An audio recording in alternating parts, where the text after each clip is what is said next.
Hey everyone, I'm Sam. Welcome back to my channel.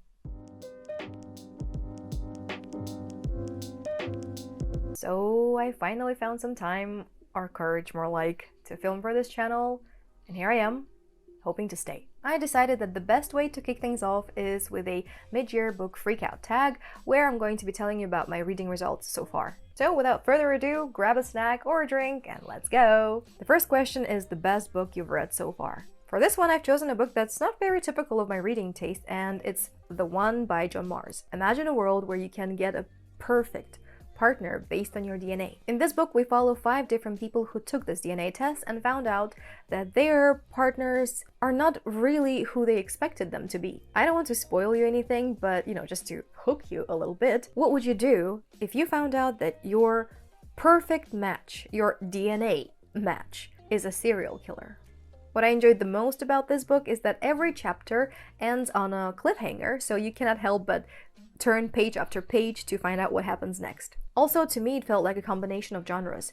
Every storyline was different from the other. One of them was more of a thriller, another one felt like a Hallmark movie or something. And my personal favorite storyline was of Nix. He's a straight guy whose DNA match turned out to be another straight guy. Their story was really beautiful and made me feel all warm and fuzzy inside. Best sequel you've read so far. One of my top favorite fictional worlds is The Grishaverse by Leigh Bardugo, and this year I finally finished the Nikolai duology. So my favorite sequel of the year is The Rule of Wolves. Obviously, I cannot tell you anything about this particular book. All I can say is that the events take place directly after the first trilogy, so you have to read Shadow and Bone first. Here the stakes are higher than ever, there's a plot twist after a plot twist. Also, we reunite with the characters of another beloved duology.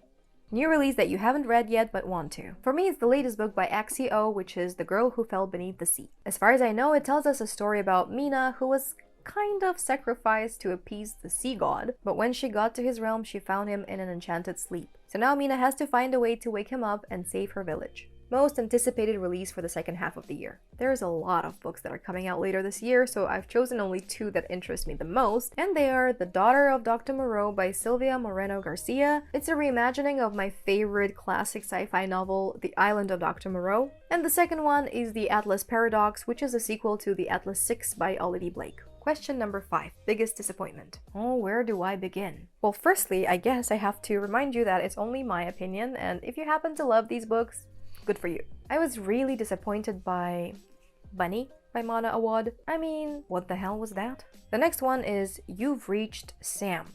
The synopsis of this book seemed perfect for me. Like, I was so excited to read it. It's about a girl who received a phone call from her boyfriend, but her boyfriend had recently passed away. I was expecting to cry a lot. I was expecting to be heartbroken. I was angry the whole time. I don't know, the main character seemed very annoying and clingy and, like the type who follows her boyfriend everywhere and does everything that her boyfriend does. And the boyfriend, in my opinion, was quite manipulative. He kind of made her feel bad about the fact that she's alive and he's dead and he cannot have all the experiences that she has. So I don't know, it just kind of rubbed me the wrong way. And the last book, well, I wasn't really disappointed by it. I was kind of expecting to be disappointed, but also hoping not to. So technically I was proven right, and this book was A Touch of Darkness by Scarlett Sinclair. This is a Hades and Persephone retelling, and I really didn't enjoy it. The characters were super annoying, the situations were stupid, and the romance, well, I didn't buy it.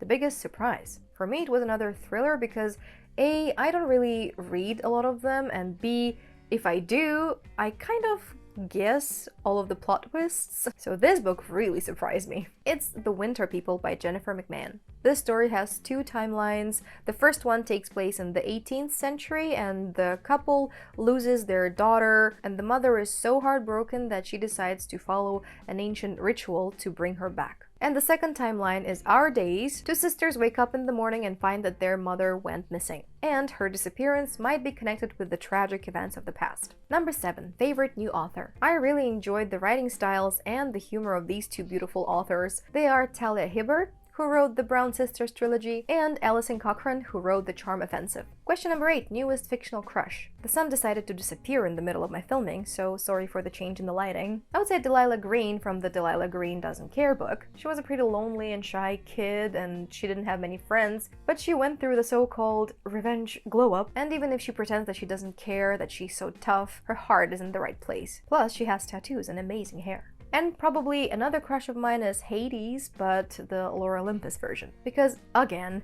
despite a menacing outside, he's a big softie inside. Question number 9, newest favorite character. I wouldn't necessarily say that they're my most favorite characters ever, but I quite enjoy the cast of Fence comic books. They're about a fencing school, about the boys who go there, about their relationships, about their tournaments, and all of the characters are very different, but together they make up a great team. Book that made you cry. I finally finished volumes 4 and 5 of Orange, and they broke my heart. If you haven't heard of this manga before, it's about a girl who gets a letter from her future self where she asks her to prevent something bad from happening to her friend. But you definitely need to know that this manga deals with some heavy topics, so don't forget to check out the trigger warnings for it. And another book that made me cry for hours is Pax by Sarah Pennypacker. This book is told in 2 perspectives, one of a little boy and another one of a fox. They used to be friends, but they had to separate during the wartime. And in this book, we're following their journey back to each other. Book that made you happy. I would say that whenever I want to feel happy, I reread my favorite books. And this year, I've reread like a bunch of them. The story that makes me especially happy and giddy with joy is Heartstopper by Alice Oseman. These graphic novels tell us about Charlie and Nick who go to the same school, they become friends, and then eventually their friendship turns into something more. And one more book for this question is The House in the Cerulean Sea by T.J. Klune. It's about Linus Baker, a very diligent worker at the department in charge of magical youth. One day he is sent to a remote orphanage where, supposedly, there are 6 most dangerous kids. However, Linus quickly finds out that this is very far from reality. Most beautiful book you've bought so far? I think that would be this beautiful illustrated edition of Robin Hobb's Assassin's Apprentice. It has some foiling on the cover, some illustrations of course, a bookmark, and it looks beautiful inside as well. One more book is Heaven Official's Blessing. It also has a bookmark. The pages are pretty thick. There are also some illustrations, but the most stunning thing about this book is Under the Dust Jacket. Ta-da! Isn't it gorgeous? And the last question, what books do you need to read by the end of the year? Preferably all of the books on my TBR, but realistically speaking, it's not going to happen. Well, there's always the next year and the year after that. However, I really want to finish these 3 books by the end of the year. The Sky Beyond the Storm by Sabaa Tahir. This is one of my favorite series of all time, and I've been waiting for so long for this book to come out, and when it did, I didn't read it, I don't know why. So I desperately need to finish this book and like tick a box that I completed the series. The next book is Iron Widow by Xiran Zhao. I hope I pronounced that correctly. The premise of this book sounds super intriguing, and I also heard that there is a nice LGBT romance in here. And the third book I'm hoping to finish by the end of the year is Jay Kristoff's latest work, Empire of the Vampire. Look at this big boy. That concludes my answers to the mid-year book Freakout tag. I would love to know in the comments what is the best book you've read so far this year. Also, I wanted to mention that in the description box there are links to some organizations that help people and animals in Ukraine. If you enjoyed this video, please give it a thumbs up, subscribe to my channel, and I will see you very soon. Bye!